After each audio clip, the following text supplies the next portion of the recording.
नमस्कार, मैं हूं अनुज। आज के मुख्य समाचार में आपका स्वागत है।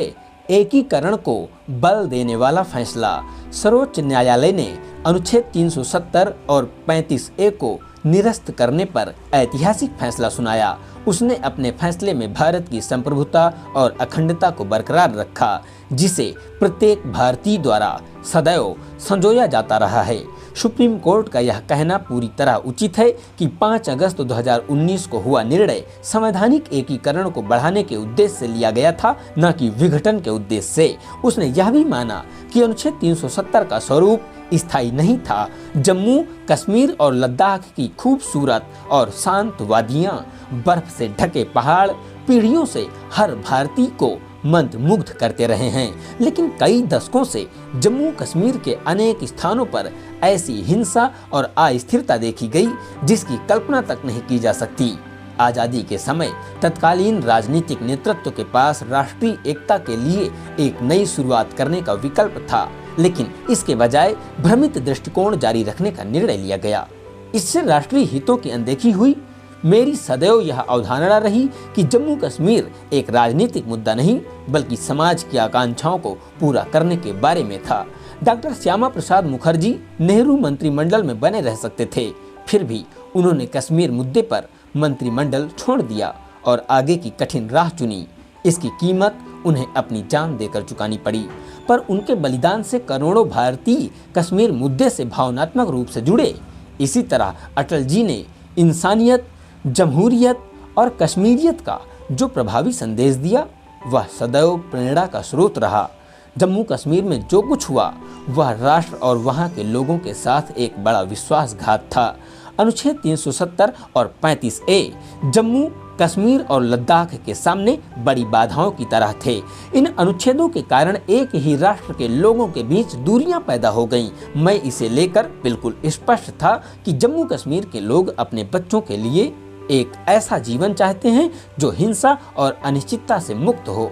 जम्मू कश्मीर के लोगों की सेवा करते समय हमने 3 बातों को प्रमुखता दी: नागरिकों की चिंताओं को समझना, सरकार के कार्यों के माध्यम से आपसी विश्वास का निर्माण करना तथा निरंतर विकास को प्राथमिकता देना। 2014 में कश्मीर में विनाशकारी बाढ़ आई, जिससे घाटी में बहुत नुकसान हुआ। सितंबर 2014 में मैं स्थिति का आकलन करने के लिए श्रीनगर गया और विशेष सहायता के रूप में 1000 करोड़ रुपए की घोषणा की। इससे यह संदेश गया कि हमारी सरकार वहां के लोगों की मदद के लिए संवेदनशील है। मुझे जम्मू कश्मीर के लोगों से मिलने का अवसर मिला। इस दौरान एक बात समान रूप से उभरी कि लोग न केवल विकास बल्कि दशकों से व्याप्त भ्रष्टाचार से भी मुक्ति चाहते हैं। उस साल मैंने जम्मू कश्मीर में जान गंवाने वाले लोगों की याद में दीपावली नहीं मनाने और दीपावली के दिन वहां रहने का फैसला किया। जम्मू कश्मीर की विकास यात्रा को और मजबूती प्रदान करने के लिए मई 2014 से मार्च 2019 के दौरान वहां केंद्रीय मंत्रियों के 150 से अधिक दौरे हुए। यह एक कीर्तिमान है। 2015 का विशेष पैकेज जम्मू कश्मीर की विकास संबंधी जरूरतों को पूरा करने की दिशा में एक महत्वपूर्ण कदम था। खेल शक्ति में युवाओं के सपनों को साकार करने की क्षमता को पहचानते हुए जम्मू एवं कश्मीर में विभिन्न खेल स्थलों का आधुनिकीकरण किया गया और प्रशिक्षक उपलब्ध कराए गए। स्थानीय स्तर पर फुटबॉल क्लबों की स्थापना को प्रोत्साहित करना एक अनूठी पहल रही। इसके परिणाम शानदार निकले। मुझे प्रतिभाशाली फुटबॉल खिलाड़ी अफसां आशिक का नाम याद आ रहा है। वह दिसंबर 2014 में श्रीनगर में पथराव करने वाले एक समूह का हिस्सा थी, लेकिन सही प्रोत्साहन मिलने पर उसने फुटबॉल की ओर रुख किया। प्रशिक्षण के बाद उसने खेल में उत्कृष्ट प्रदर्शन किया।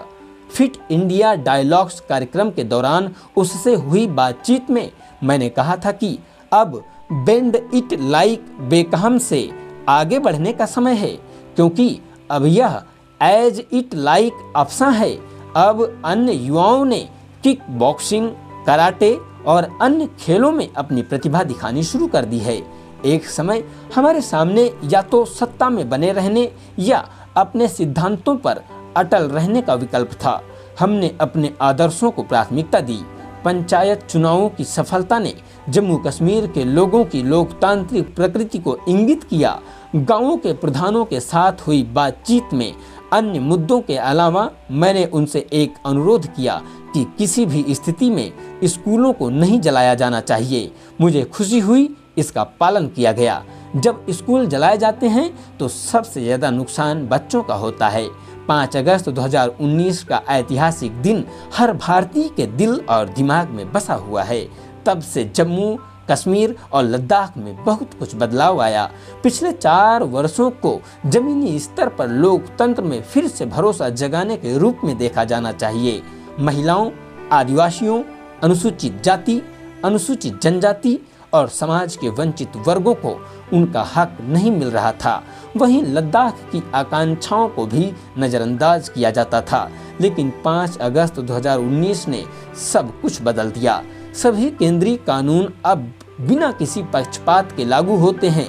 त्रिस्तरीय पंचायती राज प्रणाली लागू हो गई है।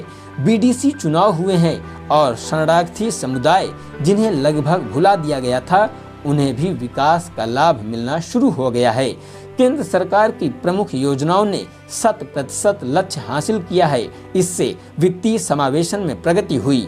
स्वास्थ्य सेवा क्षेत्र में भी बुनियादी ढांचे का विकास किया गया है। सभी गांवों ने खुले में शौच से मुक्त ODF प्लस का दर्जा प्राप्त किया है। सरकारी रिक्तियां जो कभी भ्रष्टाचार और पक्षपात का शिकार होती थीं, पारदर्शी और सही प्रक्रिया के तहत भरी गई हैं। बुनियादी ढांचे और पर्यटन में बढ़ावा सभी देख सकते हैं। अब रिकॉर्ड वृद्धि, रिकॉर्ड विकास, पर्यटकों के रिकॉर्ड आगमन के बारे में सुनकर लोगों को सुखद आश्चर्य होता है। सुप्रीम कोर्ट ने अपने फैसले में एक भारत श्रेष्ठ भारत की भावना को मजबूत किया है। आज जम्मू कश्मीर और लद्दाख के लोगों के सपने अतीत के मोहताज नहीं बल्कि भविष्य की संभावनाएं हैं। लेखक प्रधानमंत्री श्री नरेंद्र मोदी, बहुत बहुत धन्यवाद।